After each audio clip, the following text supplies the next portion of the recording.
Saludos, bienvenidos a un nuevo capítulo de Encuentro en Ciencias en esta hermosa locación, la sala Leandro Aristiguieta de nuestra facultad. El día de hoy estaremos conversando con el profesor Edmundo Guerrero, licenciado en Biología, egresado de esta casa de estudios. Bienvenido, profesor. Muchas gracias, muchas gracias. Profesor, Encuentro en Ciencias es una conversación entre amigos. Okay. Así lo vemos nosotros y así lo ve, pues evidentemente el público que puede observar estas entrevistas. Quisiéramos empezar que nos hablara un poco de usted, dónde se crió, dónde estudió sus primeros primaria, secundaria, en fin, cómo fue su vida de joven. Ok, bueno, nací en Caracas, un 24 de diciembre del 75, una fecha un poco a veces atravesada para celebraciones. Y bueno, mi vida ha sido entre Caracas y mi infancia, entre Caracas y Los Teques. Mi mamá y papá decidieron comprar en Los Teques desde muy pequeño un apartamento y bueno, ahí me crié y pasé mi infancia. Pero mi familia, el resto de mi familia estaba en Caracas. Entonces, entre el Cafetal, Colinas de Bellomonte, Los Teques, ese era mi círculo, pues estaba constantemente subiendo y bajando de Los Teques. Y bueno, eso me dio como esa amplitud de viaje, si se puede decir de alguna manera, que a veces al caraqueño que vive cerca solamente en la región de Caracas le parece muy lejos de ir del centro a la urbina, en algunos Correcto. casos. Entonces, para mí de Los Teques a Caracas era relativamente rápido y cerca. Eso me permitió, bueno, después asumir otras cuestiones que más adelante conversaremos y poder movilizarme a otras casas de estudios a trabajar. Profesor, le voy a hacer una pregunta o no se la puedo hacer. Usted me dijo que nació un 24 de diciembre. Sí. ¿Cómo era? ¿Era un regalo por las dos fechas o era un regalo por cumpleaños o un regalo por el 24? Un regalo por las dos fechas y a veces, claro, compartir con los amigos es súper complicado. Claro. Me podrás imaginar. Correcto. Entonces, sobre todo en bachillerato, a veces, después en la madrugada, a veces me iban a buscar y todo en carro, a salir a pasear, pero en la madrugada. Claro, no era lo mismo. Dando vueltas a toda la ciudad desierta prácticamente, ¿no? Profesor, ¿dónde estudia bachillerato? En Los Teques. El primaria fue en el Liceo San José y parte del bachillerato también. Un liceo bastante grande y famoso en Los Teques. Tenía bastante historia, bastantes personajes célebres se graduaron ahí y posteriormente, bueno, mis últimos años fue María Teresa Nesser, allá en Los Teques, también colegio pequeño. Y bueno, fue muy interesante, muy agradable. Tenía bastantes áreas verdes, sobre todo el Liceo San José. Los Teques era bastante verde en esa época, había bastante neblina, solo que como la ciudad ha crecido bastante, eso disminuyó, pero de una manera impresionante. Y ahí se empieza, pregunto, la curiosidad por la biología. Sí, en la zona donde yo vivo, en el Trigo, que era bastante verde, una zona que ahorita ya está totalmente urbanizada, tenía bastantes áreas verdes, el propio edificio alrededor mío tenía muchas áreas verdes y siempre íbamos a un club que lastimosamente está por fallecer, que es el Club Cumbre Azul, no sé si alguien lo ha escuchado. Eso eran áreas verdes extensísimas y bueno, ahí ese era mi sitio de juego. Yo me perdí ahí cuando iba desde pequeño a buscar insectos, sobre todo. Okay. Esa fue mi pasión porque, bueno, estaban las aves, estaban otra serie de cosas, pero no era lo mismo que el insecto que te rodeaba absolutamente en todo a tu alrededor constante, tanto en la casa como en la odiada de cucarachas y chiripas, ¿no? Hasta en el bosque viendo escarabajos y viendo un montón de cosas. Entonces, la curiosidad científica nace allí. Sobre todo con lo que hablamos de insectos, más adelante vamos a hablar su especialidad dentro de la biología, que está referida un poco al tema, pero entonces por allí podemos comprender un poco esos inicios. Sí, en bachillerato, bueno, tuve un contacto, siempre me gustó los fósiles, pero más que todos los invertebrados, no los dinosaurios que están común con los niños, ¿no? Tan famosos. Y tuve la oportunidad de trabajar con una colección pequeña ahí en el bachillerato, identifiqué bastantes grupos. Y por ahí empecé ese gusto también por la paleontología, entonces yo a los 14 años estaba claro que quería estudiar la micropaleontología con foraminíferos y los insectos y el hobby. Pero al revés, se me volteó todo con la vida, una serie de situaciones internas dentro de la universidad, terminé estudiando biología, especializándome en insectos y de alguna manera la paleontología es el hobby porque hago ciertos trabajos con la Facultad de Ingeniería en Paleontología y tenemos unos proyectos que más adelante les comentaré. Okay. Profesor, termina su etapa de bachillerato, de estudiante, en esta etapa y decide estudiar en la universidad.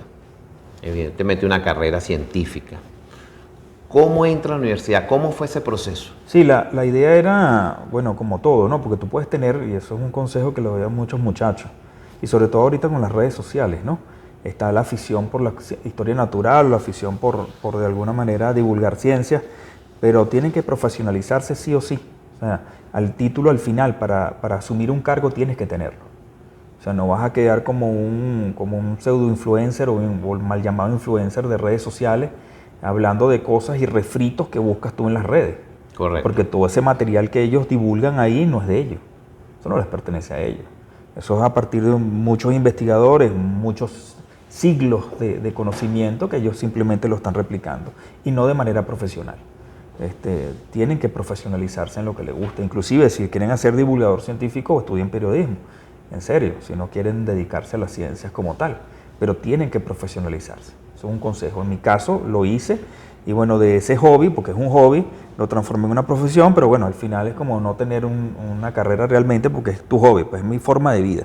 O sea, yo a veces mezclar lo que hago con lo que soy es bastante difícil a veces separarlo. Inclusive todo lo que compro, todo está signado por eso. Realmente es así, pues, es como una mezcla de carrera y hobby unido, una forma de vida.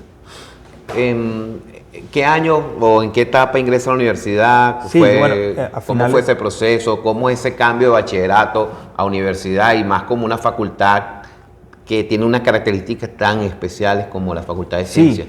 Sí, originalmente, bueno, cuando entro a finales de los 90, bueno, como le pasa mucho, ¿no? Hay un choque con respecto a los primeros semestres, que tú crees que vas a ver en el caso mío biología, pero no, entonces matemática, química, física. Yo siempre he sido amante de la química, de hecho me ha fascinado mucho la química desde niño, era un coqueteo que tenía constante. De hecho, hacía muchas más cosas de química referidas que a biología, en el caso, en términos generales. Hacía muchas cosas, inclusive hacía mi propia pólvora, hacía muchas cosas, fabriqué cosas. Y eso fue una etapa muy importante para mí. Aquí en la facultad, bueno, fui pasando las materias, acostumbrándome al sistema, porque es distinto, ¿no? Ya lo que viene tú de bachillerato es totalmente diferente. Aunque yo venía de un bachillerato que era de todo el día, era de 7 de la mañana a 5 de la tarde. Okay. O sea, no difería mucho del horario de acá, entonces en ese sentido no me pegó. En el San José era un bachillerato bastante estricto en ese sentido porque también tenía clases referidas a profesiones. Y bueno, yo salí como ayudante de dibujo arquitectónico, vimos taller de metales, vimos un montón de cosas, entonces el horario era extendido. Y bueno, no hubo ese choque en el sentido de horarios. Lo que sí era complicado para mí que vivía en Los Teques. Claro. Eso sí es una complicación. Entonces, sobre todo los estudiantes que hacen vida aquí, es complicado trasladarse.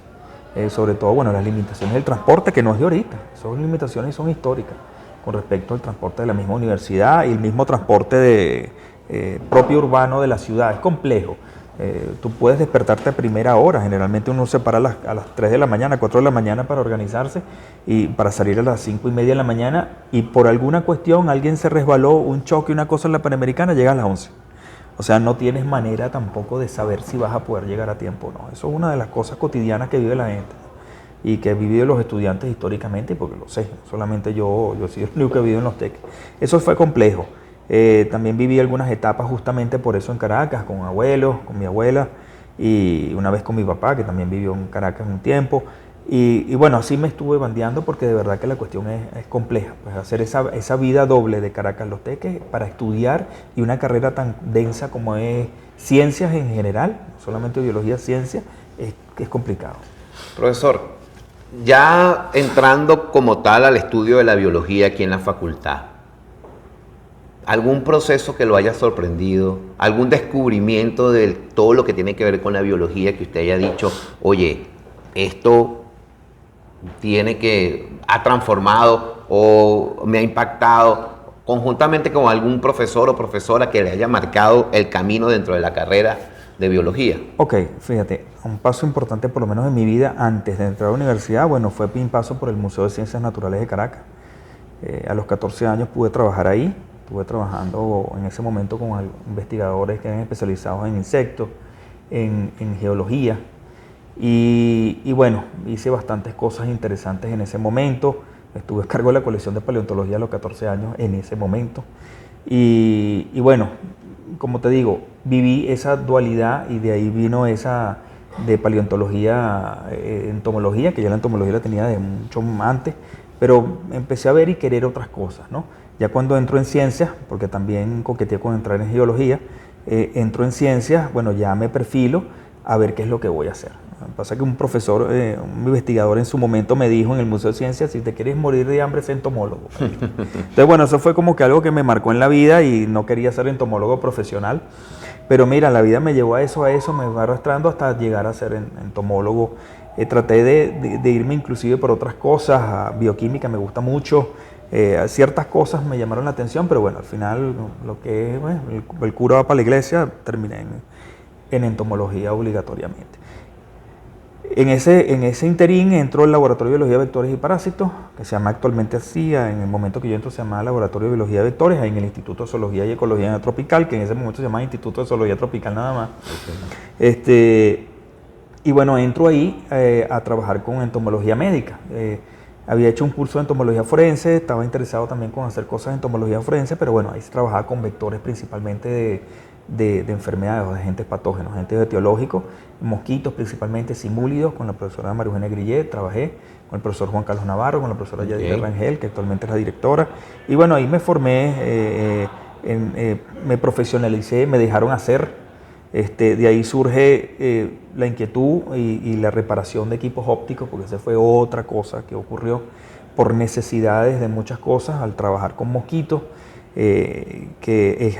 hacíamos en Italia, y genitalia de los mosquitos es literalmente cortarle el pene al mosquito macho, suena medio loco, pero es así. Y entonces en función de las características que tiene eso, abierta en una lámina, tienes que saber, o sea, ciertas presencia de algún pelito, alguna queta o la ausencia de ese pelito también, tienes que ver la base y eso requiere equipos buenos. Entonces, bueno, con el profesor Navarro en su momento me permitió meterle mano a los equipos, porque generalmente los laboratorios son sagrados, por X o por Y tuve que hacerlo y bueno, fui aprendiendo y me especialicé en óptica, de eso es que he vivido todos estos años. Y bueno, le he reparado un montón de equipos a la institución, tanto aquí como en Fagro, en la Facultad de Agronomía, que es posteriormente la etapa que tuve, vamos a hablar más adelante.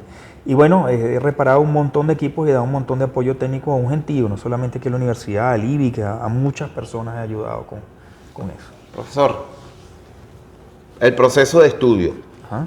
Ya conocemos los gustos, por dónde usted prefirió hacer su proceso de investigación.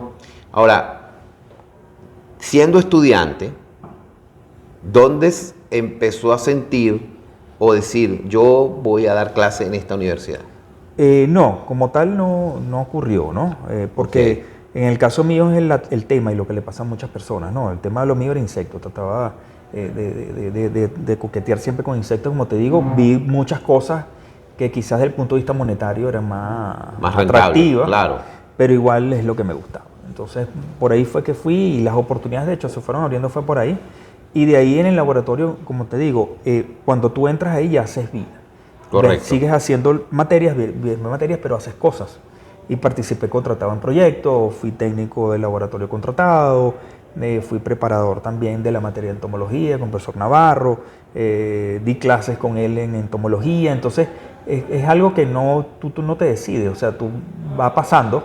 La corriente te lleva. Claro, es que va pasando y uno va haciendo cosas y cada vez más cosas y luego viene la tesis y la tesis en ese momento que fue muy interesante fue los insectos acuáticos en Gran Sabana, en el sector oriental de Gran Sabana y fue extraordinario, pues. Hicimos muchas cosas desde Sierra de Lema hasta la frontera con Brasil. Eso me permitió después ir al laboratorio en Brasil con los investigadores que estábamos trabajando en el INPA, trabajar allá un tiempo también con ellos.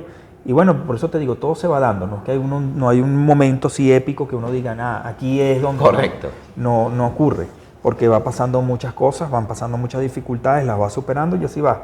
Y de repente, bueno, ya te gradúas, que fue lo que pasó conmigo, te gradúas y bueno, ¿ahora qué hago? Entonces, bueno, fui otra vez al Museo de Ciencia, hubo un contrato, solo que el Museo de Ciencia como institución investigativa no existe realmente. Es el caparazón educativo exclusivamente, que eso es uno de los cambios que debería dar el país en el futuro, un museo de historia natural potente en Venezuela. Correcto. Para abrir campos de trabajo y un montón de cosas más. Y bueno, hice unas cosas en el Museo de Ciencia y he colaborado siempre con ellos, una institución que le tengo mucho cariño. La colección de insectos ahí, de fósiles, es relativamente pequeña, pero para mí tiene un valor sentimental muy grande. Aunque bueno, la colección de fósiles, algunas partes de la colección de fósiles que está ahí, porque la parte de invertebrados y de geología, tiene un valor intrínseco porque es una colección adquirida por José María Vargas, originalmente para la Universidad Central de Venezuela. Ah, ok. Sí, ahí está golpeadita, pero ahí está.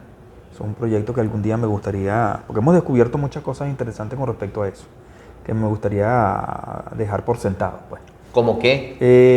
¿Qué cosas podría contarnos? Fue comprada en 1838, están los escritos ahí, inclusive está el precio que se compró. ¿Lo recuerda el precio? Sí, están en taleros antiguos. Me gusta la numismática, está en taleros prusianos. Un día por ocioso, porque a veces eso es por ocioso, a las 3 de la mañana, a veces cuando me da un tema, me empiezo ahí con el tema, y me puse a hacer el cálculo nada más de una parte de la colección y me dio al cambio hectar, porque era el talero en plata, claro. Al precio de plata actual eran como unos $38.000 que se pagó por una parte de la colección actual. Y bueno, quisiera dejar eso por escrito en algún momento, pero hay que hacer un proyecto y con bastante gente, porque trabajar con colecciones es complicado y todas las colecciones en general es complicado porque hay mucho esfuerzo manual. Okay. Y a veces la gente se entusiasma con las colecciones, pero cuando te ves que te tienes que hacer, como lo dicen, trabajo de gabinete, que es sentado a trabajar durante muchísimas horas, inclusive viendo un ejemplar o un material, uno solo el día, y quizás esa es la productividad de un solo día, porque a veces puedes correr con más, identificar o trabajar más, pero a veces se complican, entonces se dificulta. Claro, es un trabajo minucioso y al detalle. Exactamente, y es volumen, que es peor todavía, volumen. Entonces hay cosas interesantes que hemos descubierto con los años, y bueno, muchísimas anécdotas, cosas como hay algunos rocas que tenían una etiqueta que nunca pudimos dilucidar porque no compaginaba con los escritos originales de la compra original de Vargas. Hasta que, bueno, hubo una exposición en la cual participé, limpiamos un ejemplar y en eso se hizo el despegue de una de las etiquetas, y también soy aficionado a la filatelia, y básicamente son eran estampillas. Entonces le apliqué la misma técnica para despegar estampillas, se dieron 3 etiquetas hasta la original. Cuando llegamos a la original, ahí sí, por fin, estaban en los catálogos de Vargas. Bueno, fíjate, interesante las cosas que se pueden descubrir y que podemos hablar aquí en Encuentro en Ciencia. Sí, eso es como un extra, ¿no? Porque realmente lo mío es la entomología, claro, oficialmente, pero como te digo, esos gustos me han hecho participar en proyectos, en un montón de cosas que estoy un poquito abierto para varias cosas. Ok, profesor, vamos a regresar ahora a la universidad. Ajá. Usted pertenece al Instituto de Zoología y Ecología Tropical. Correcto. De la Facultad de Ciencias. Háblenos un poco de eso. Ya nos explicó cómo entró, cómo fue trabajando en el laboratorio y todo aquello. Ahora, ¿qué significa el instituto para usted? Ok, antes de eso, para tener el seguimiento histórico, después de esa etapa de ese museo, en proyectos que hicimos el Museo Virtual de América Latina y el Caribe, que se hizo un momento para digitalizar la colección de insectos, que es un trabajo muy bonito. Después de eso, bueno, termino en la Facultad de Agronomía, trabajando directamente en el MISA, el Museo Instituto de Zoología Agrícola, y estoy ahí 5 años trabajando. En ese caso con ortóptera, que es parte del material de investigación que estoy haciendo también acá, de posgrado. Y bueno, esos 5 años fueron bastante intensos porque tenía que trasladarme de Los Teques a Maracay, no tengo vehículo al sol de hoy, y fue bastante complicado. Y bueno, pero era en ese momento, entre 2010 y 2015, bastante como reloj suizo, los autobuses funcionaban al pelo, era todo como muy... ¿Y ese traslado era diario? A diario, sí. Imagínense. Era diario, a veces unos días no iba porque estaba trabajando en mi casa y tenía un pequeño laboratorio en Los Teques, donde de hecho lo fui equipando con los años y tenía mejores equipos que en la universidad. Y a veces me era incómodo porque en la universidad tenía que volver a construir un laboratorio, como pasó en agronomía, a construir un laboratorio de cero, a amueblarlo, a equiparlo, a reparar los equipos ópticos, di apoyo en agronomía a reparar equipos de pregrado para dar clases, y bueno, un montón de cosas aparte de la parte investigativa y la docencia. Entonces era bastante complicado y moverse. Sí, sobre todo el traslado. Y moverse. Después, bueno, por situación país, tengo que irme de ahí por cuestiones que ya no tengo para para poder mantenerme trasladándome constantemente, monómada. Entonces, bueno, el profesor Juan Carlos Navarro me dice que me venga para acá porque él se iba del país y asumiera el cargo que él tenía. Entonces, bueno, yo al principio no lo tomé en serio, estuve renuente porque ya estaba instalado allá, pero bueno, la situación me hizo analizar que sí y me tenía que venir. Y bueno, aquí estoy desde 2015, se hizo desde cero también el laboratorio que en que yo había trabajado, estaba bastante en mal estado. Y bueno, con una donación privada que conseguí con Fondo Valores Inmobiliarios, el señor Horacio Belutini, dio el dinero y dio los equipos, porque el dinero no lo dio, yo no recibí dinero de eso, como en la entrevista que tuve con él. ¿Cuánto dinero necesitas tú? Yo le dije, no necesito dinero, señor Horacio, necesito son recursos, objetos para trabajar. Claro. Y así fue, nos amoblaron, nos equiparon con muebles de laboratorio, el laboratorio, valga la redundancia, nos dieron equipo fotográfico, y estoy especializado en una técnica que se llama focus stacking, que es fotografía por capas, la empecé hace más de 20 años, y en el caso nuestro, en entomología y en cosas pequeñitas muy importantes porque tiene que ver con la profundidad de campo. Cuando tú ves en las lupas, en los microscopios, vas a ver, por ejemplo, una región nítida y lo demás borroso. Entonces nosotros vamos tomando fotos en anillos a toda la parte nítida y luego colapsamos eso en una sola imagen y se ve todo nítido. Qué interesante. Entonces es súper útil para nosotros. Anteriormente, en esa época cuando empecé, era como una especie de cosa rara, no todos lo hacían. Ahorita prácticamente es un estándar a nivel mundial. Claro, en el momento era algo novedoso. Si tú no tienes eso, no estás en nada ahorita en una publicación realmente. A juro. Y ha sido bastante complicado tratar de ir, ¿sabes? Con las carencias económicas, con un montón de cosas, conseguir los equipos que se necesitan. Sí, con las dificultades que se conocen. Con las dificultades, pero bueno, ya hemos logrado el laboratorio, renacer la entomología en el instituto, que fue una de mis cosas en el norte que tenía aquí, porque damos la materia de entomología general, que es importante, es una electiva, de ahí inclusive salió mucho estudiante en su momento, históricamente de ahí, que después hicieron posgrado en Maracay. Y bueno, esa materia es importante darla, aparte de hacer vida en el sentido de hacer estructura para que se pueda hacer entomología. La colección no estaba en muy buen estado y bueno, la renacimos, la estamos haciendo resurgir ahorita con proyectos que se hicieron con el Ministerio de Ciencia y Tecnología. Y bueno, ahí vamos, poco a poco organizando. Ya tengo 3 estudiantes ya graduados, una casi por graduarse, 2 más que trabajaron en las colecciones, en el estado de salud de las colecciones. Y con esas excusas de esos pequeños proyectos vamos sacando adelante la colección para revivirla, que tenemos cosas interesantes como la del profesor Ventrillón de los años 60. Es una colección de chicharra, es uno de los fundadores del instituto, fue uno de los fundadores de la Facultad de Arquitectura.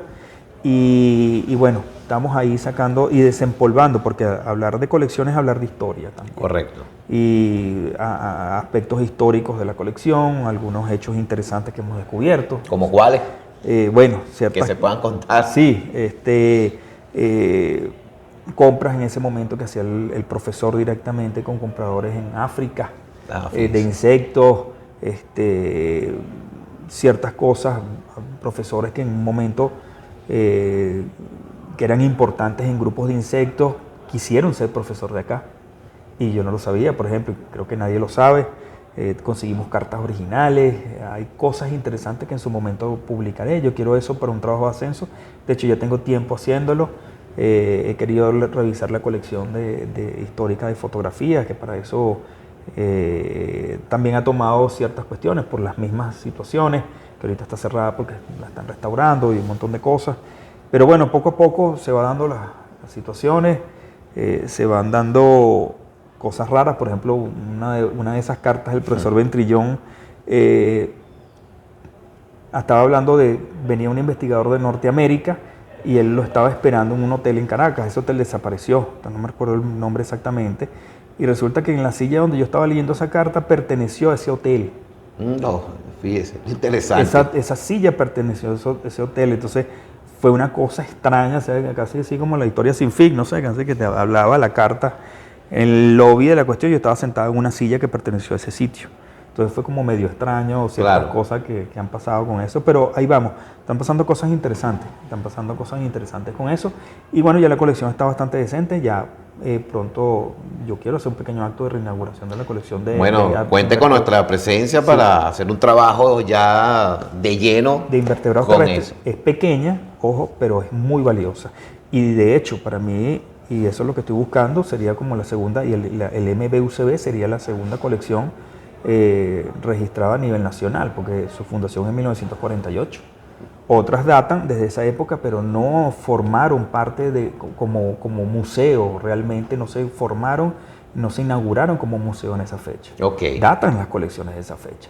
Primero sería el Museo de Ciencia y luego sería de lo que he estado investigando. Entonces, hay cosas que valen la pena rescatar y eso es lo que estamos haciendo. Tengo un grupo grande de estudiantes, están llegando más gente al laboratorio y básicamente hicimos un laboratorio de morfología de insectos que de alguna manera funge como una especie de club, porque el estudiante que le gusta la parte de insectos o de arácnidos, ahí bienvenido y puede coexistir con otros más. ¿Cuándo nos invitas a Bueno, hacer un recorrido? Cuando ustedes vamos a coordinar, aquí nos estamos comprometiendo. Sí, y hacen vida y bueno, han salido muchas cosas interesantes de ahí. Los muchachos se conocen, salen proyectos, salen ideas, salen cosas. Solo que bueno, por muchas cosas de traslado, que ahorita está difícil el traslado para salidas de campo, no he podido concretar unas con todo el grupo. Ando en eso, ando en búsqueda de más recursos y más cosas para poder hacer todo eso. Claro. Profesor, la universidad. Ahora, ¿cómo es la relación con otras universidades, nacionales o internacionales, que manejen la misma temática? ¿Existen relaciones? Las relaciones académicas, de sí, investigación. Sí, pero las relaciones no se dan de manera institucional, o lo que yo he vivido. Las relaciones se dan por relaciones personales. O sea, tú haces al final contacto o conoces a alguien afuera, o con viajes o congresos o cosas, y al final hacen match con un investigador afuera, y ese match hace que tú puedas irte fuera a un posgrado. Correcto. Pero realmente a nivel institucional, que sería muy útil. O sea, por ejemplo, el IBIC lo hace. Ellos a nivel internacional de institución en institución y hacen convenios y hacen un montón de cosas. Aquí sé que hay ciertas facultades que lo hacen, ¿no? Pero eso al final no permea al de abajo, pues al investigador raso. Si se puede decir de alguna manera que, mira, está este par tuyo, no sé, en Holanda, hay algo que puedan hacer juntos. O sea, que me lo presente la institución, no me lo Claro. presente yo le presente a esa investigación a la institución. No sé si me explico. Sí, correcto. Que es al revés. Ese apoyo creo que hace falta y eso sería muy bueno, hacer estadías cortas, no irse a vivir, ¿no? Ni hacer nada ya, sino mira, 3 meses acá, a ver cómo haces tú o qué es lo que hago yo. Sí, un intercambio de saberes, claro, aprendizaje. Exactamente, qué es lo que haces tú, cómo hago yo. Yo le he dado cursos a personas que han venido de Noruega, que hicieron un curso de mosquitos allá y me dijeron que el curso que yo les di, o sea, era 10.000 veces mejor que el que recibieron ellos allá. Y son cosas que uno los da como por un favor, pues. Porque era de un investigador que traía a ese estudiante para yo entrenarla. Entonces, nosotros tenemos potencial, solo que a veces no sabemos explotarlo. Y eso es valorarlo, sí, puede pasar. Valorarlo, sí, no tanto, ¿no? Porque uno compara y uno ve, para no ponerse pedante a nivel nacional, ¿no? O de gentilicio o de idioma, pero como hacen otros países. Ese sería otro tema bien interesante a discutir. Pero con respecto a eso, sí, sería interesante que la institución, como tú dices, formalice más relaciones directamente como institución. Okay. Que nos haga un encuentro y nos hagan conocernos a nosotros. Esa es la experiencia que yo he tenido por mis profesores, por los investigadores que conozco, por las relaciones que hay, y al final muchas de esas investigaciones y muchos de esos es que es tu pasión. Yo los investigadores que conozco, por ejemplo en el área de entomología, es su pasión. Y conocen a otro apasionado más, y ese apasionado más a otro apasionado más, y es donde llegan el material. Y se crea una red. Y se crea una red, pero no es por la institución. La institución se ve beneficiada de esa red. Profesor, ¿qué decirle a los jóvenes para invitarlos a formarse y estudiar ciencias, más allá que sea biología, química, física? ¿Por qué estudiar ciencia? Sobre todo a la juventud actual. Sí, la cuestión es que esa tiene muchas aristas, porque realmente para estudiar ciencia te tiene que gustar. Tiene que gustarte estudiar ciencia. A juro y porque sí, tiene que sentir pasión por la ciencia. Porque va a haber un choque, y eso ocurrió, de hecho, en los 90, cuando salió el Jurassic Park, que todo el mundo quería ser paleontólogo por la cuestión del sombrerito y la excavación y el caché que te pueda dar eso, y cree que es hablar congresos y viajar por el mundo. A nivel mundial, muchas instituciones que daban algo de ciencia se llenaron de estudiantes. pero cuando chocaron con los muros de que hay que fajarse a estudiar, Claro. entonces hubo una de las grandes ingresos y grandes deserciones a nivel mundial de ciencia. Pero te digo, tienes que estar claro que no es ese mostrar lo que ves en las redes generalmente, que es lo espectacular, ¿no? Hay que sentarse, hay que tener muchísima disciplina y muchísima paciencia. Sobre todo, por ejemplo, eso de paleontología, eso es colecciones, vas a estar en campo, pero por cada día que pases en campo son cientos de días en un laboratorio analizando esas muestras. Claro. Por cada día que tú pases en un campo pueden ser meses o años en un laboratorio para analizar eso que tú te llevaste del campo un día. Y eso a veces no lo ve la gente y no lo entienden los no versados en eso. Y por eso tienen que tener disciplina para hacer eso. Y todo lo que tiene que ver relacionado con colecciones biológicas es así. Profesor, ¿qué tan importante? Quizás sea una pregunta muy básica, pero bueno, evidentemente de repente habrá personas que se la hacen. ¿Qué tan importante o dependiente es el ecosistema de los insectos? Bueno, sí, el ecosistema y nosotros, ¿no? Con un ejemplo, el 70% de todo lo que tú comes, el 70%, está mediado por insectos. Cuando habla mediado por insectos, Son los para la persona. obreritos de la naturaleza que hacen polinización o algún tipo de servicio ecológico referido para que tú puedas obtener al final ese producto que te llevas a la boca. Ok. Hasta la carne, de alguna manera. Mucha de la polinización del pasto está dado por polinizadores que no solamente son abejitas bonitas, porque eso es otra cosa, están animales carismáticos, en este caso insectos carismáticos como la mariposa monarca, que le ponen polinizadores, ponen una mariposa monarca y un abejorro bien bonito de varios colores. No, a veces hay moscas bien feas peludas que son polinizadores, hay escarabajos feos también negritos o marroncitos que son polinizadores. No todos son de colores. Exacto. Y todos son bonitos, ponen a los más bonitos. Pero la polinización es importantísima a nivel ecológico, a nivel de antropocéntrico, o sea, del humano, que vivimos de eso vivimos. Cosas como el chocolate, el cacao, por una cierta géneros de moscas, Forcipomia, son las que polinizan el cacao específicamente. Si no están esas mosquitas, no tiene la maraca de cacao, o sea, no la tienes, punto. Hay un montón de cosas que están mediadas por los insectos, aparte de recolección de basura, desechos, escarabajos que son descomponedores de fauna cadavérica, Okay. Moscas, las famosas moscas que a la gente le da asco, que cuando ve una gusanera en un cadáver, esas larvas, eso es lo que son, de esos inmaduros están desmenuzando y están comiendo de ese cadáver y lo descomponen en partes mucho más menudas donde vienen otros organismos como bacterias y hongos y terminan de descomponer todo ese organismo muerto. Son también agentes de limpieza. Las cucarachas están en las casas de la gente porque hay desechos. Correcto. Son atraídas por los desechos y eso es lo que comen y eso, si las casas están llenas de cucarachas porque la gente tiene desechos de manera libre, cercana. Pueden tener basureros cercanos o basureros en las casas y las cucarachas buscan. Cucarachas están en todos lados, están en los submarinos nucleares. O sea, eso está en todos lados. Y les guste o no les guste, eso es. Y actualmente hay un problema a nivel mundial que se están desapareciendo los insectos, las poblaciones de insectos están desapareciendo a niveles alarmantes. Y bueno, es un llamado a la gente porque parte de eso, la gente en sí no tiene mucho control, ¿no? Porque tiene que ver con contaminación y también la misma fragmentación de hábitats, el mismo crecimiento de urbano alrededor, pero gente que tenga jardines, que siembren flores, que siembren ciertos tipos de arbustos que pueden ayudar o beneficiar a ciertos tipos de insectos, no a todos, porque de alguna manera tú estás ocupando un espacio que fue natural antes y eso es irrecuperable, pues. Hasta que no estés, es así de sencillo, y no esté la edificación que está atravesada. Pero sí hay maneras de uno sopesar eso, ¿no?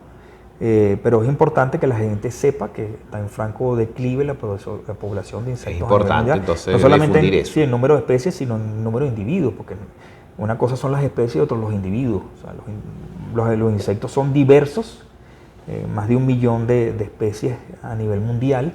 Y por ponerte un ejemplo, los mamíferos son 4.600, una cosa así nada más, de especies, no de individuos. Ojo, Sí, correcto. Sí, porque a veces la gente confunde esos términos para aclarar y básicamente de esos números tan gigantescos, necesita gente que trabaje en eso y vaya haciendo taxonomía, que es la base de todo eso, que es identificación de todo eso, de esos organismos, no solamente en insectos, en otros grupos. La taxonomía es fundamental, es la base de la biología. De hecho, el identificar qué especie es darle nombre y apellido, saber qué son, y muy pocos taxónomos hay a nivel nacional y a nivel mundial tampoco hay muchos. Cuando se habla, por ejemplo, de biodiversidad, que es tan cacareada esa palabra por muchos, por ejemplo, tú dices que hay mucha biodiversidad en el Ávila, pero ¿quién te dice que hay biodiversidad? Para eso tienes que saber que hay muchas especies, ¿no? Correcto. ¿Quién dice que cuál especie es y cuál no? Esos son siglos, literalmente, de conocimiento que para poder nosotros saber que en un sitio es más diverso que otro. ¿Qué tan cierto es la gran biodiversidad de nuestro país? Sí, es cierta, es un país mega diverso. Varía a veces entre el número 10, número 7, número 8, pero no es porque se esté extinguiendo, es porque generalmente ahí donde entra el taxónomo que descubre especies nuevas. Al descubrir especies nuevas significa, no es que surge una especie nueva, hay gente que cree eso, no. Es que en algún momento alguien se sentó, fue a colectar al campo, colecta material y dice, oye, mira, este animalito o esta planta o lo que sea parece nuevo. Se pone a revisar qué es a nivel taxonómico, hace una descripción, en el caso, por ejemplo, de insectos, hace una descripción y vamos a suponer que agarramos 5 escarabajitos, uno le falta una patica, uno está medio golpeado, uno no está tan bonito y hay 2 perfectos, quizás un macho y una hembra, y esos los agarramos. Estos van a ser nuestro material tipo. Tipo en latín significa modelo. Ok. Entonces este va a ser, a partir de aquí vamos a describirlo a nivel científico y vamos a sacarlo en una publicación científica. Esa publicación científica, cuando sale a la luz pública, es que oficialmente es una especie nueva. A ese animalito y se dice que va a estar depositado en el museo tal con el número tal. Okay. Y se le pone una etiqueta roja. A los otros que estaban medio dañaditos, eso lo usamos como material de apoyo para describir estos 2 ejemplares y se llaman paratipos. Se le coloca una etiqueta amarilla, eso es a nivel internacional. Roja y amarilla. Y amarilla. Cuando sale eso en una publicación a nivel mundial, saben que el holotipo de esa especie está en la colección tal. Interesante. De todo el planeta, y eso es mucho antes de las redes, mucho antes que todo. Y cuando viene alguien y va a hacer una revisión sobre ese material y le dice a una institución, mira, disculpa, yo necesito revisar tal y tal material que ustedes lo tienen depositado del año 57. Debería estar ahí. Profesor. Y si no está, es una raya institucional. Aquí en la conversación me he dado cuenta que usted ha tocado varias veces el punto de las redes sociales, lo que tiene que ver con el, vamos a decirlo, multimedial.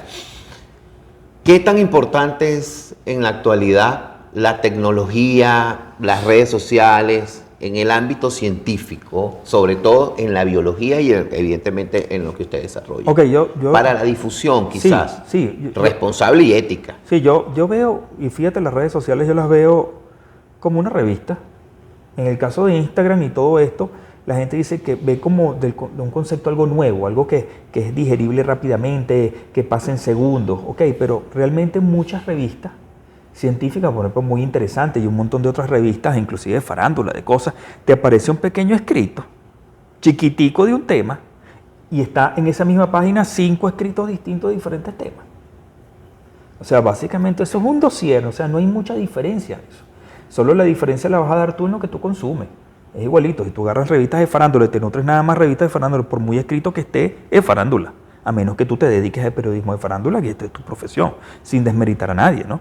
Si tú quieres nutrirte de ciencia, ahí en las redes sociales, en YouTube, para mí YouTube es mágico. Yo soy una de las plataformas que yo más uso, sobre todo para ver.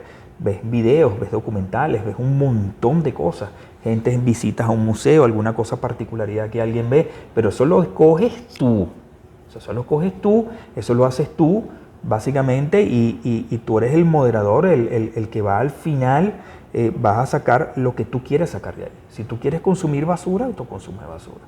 Si vas a consumir cosas de calidad, vas a consumir cosas de calidad. Pero eso depende del consumidor. Es así. Eso es así. A nadie lo están poniendo como en la película Naranja Mecánica con los abridores de los párpados. No sé si esa escena de Kubrick clásica que sale así abierto y pegando gritos y les pasan imágenes. Eso es mentira. Eso es mentira. Claro. Profesor, fíjese, ya estamos llegando al final de la conversación y ya vamos a entrar a la última etapa, un poco más personal. Quisiéramos saber, por ejemplo, qué tipo de comida le gusta. Bueno, si supiera que a mí me gusta el asado negro. Yo soy un poquito maniático. Okay. Música, ¿le gusta la música? Sí, ¿Escucha música? ¿Baila? Sí. No, bailar no, rock, me gusta el rock. ¿Alguna banda preferida? El hard rock no tengo bandas preferidas realmente, casi que un tema por banda. O sea, es así como que muy algo particular que me gusta. Ok. En libros que no sean de biología. Ahí está el problema. Todos son en esta referencia. Sí, yo originalmente, como todos, leí ciertas novelas, ciertas cosas, pero yo al final, y sobre todo las cuestiones no tenía tiempo para eso. O sea, si hay tanto, me gustan más los hechos reales, hay tanto en la realidad que también hice a la ficción, iba a acaparar ciertas cosas. Claro. Sí, por ejemplo, una novela, una cosa. Entonces me iba más que todo al estudio de ciencia y cosas referidas a la vida real. ¿Los deportes les gusta? Sí, yo practiqué muchos años artes marciales y bueno, hacía bastante trekking, hice pesas un tiempo, pero bueno, con los años la vida no me ha permitido. Después, bueno, tuve también ahorita, salí de una operación de hernia inguinal por estar cargando peroles y haciendo tantas cosas que hay que hacer aquí en la universidad y bueno, pagué por ahí, pues. Y ahorita estoy bastante, con la parte física, bastante disminuido porque por eso mismo estoy limitado. Pero mi idea es retomar, sobre todo porque hay que ir a hacer cosas. Quisiera hacer unos proyectos al Ávila, estoy interesado en hacer proyectos del Ávila, quisiera hacer algunas biologías sobre un escarabajo que está ahí particularmente, pero con tecnología. Hay bastantes proyectos y que requieren actividad física. Ok, profesor, bueno, queremos darle las gracias por conversar con nosotros aquí en Encuentro en Ciencias. Ya para ir cerrando, pues lo invitamos a que de sus propias palabras, pues invite a la comunidad a observar esta entrevista y las demás que se han hecho con otros investigadores, profesores y talento humano de la facultad. Sí, bueno, los invito y ahí son, más que invitarlos, si están aquí viendo esto es porque ustedes están dados a la ciencia y están interesados en eso. Como lo digo en la entrevista, si la vieron, saben a lo que me refiero, ustedes son los jueces de lo que quieren ver y al final los lectores, pues, o el consumidor final de lo que quieren saber, porque son ustedes nada más. Y si les gusta la ciencia, bienvenido. Este es el sitio, este es uno de tantos sitios, ojo, no es el único, pero es uno de los tantos sitios referentes a nivel nacional, porque bueno, de hecho, desde el punto de vista de biología y química, este fue la madre de las escuelas. De aquí surgió todas las demás. Básicamente es así. Y esta es la madre y aquí hay bastante historia y bastantes cosas importantes por que aprendan, por conocer todavía y por dar bastante. Bueno, esto fue Encuentro en Ciencias con el profesor Edmundo Guerrero. Muchísimas gracias. A la orden. Bueno, será hasta tu próximo capítulo de Encuentro en Ciencias.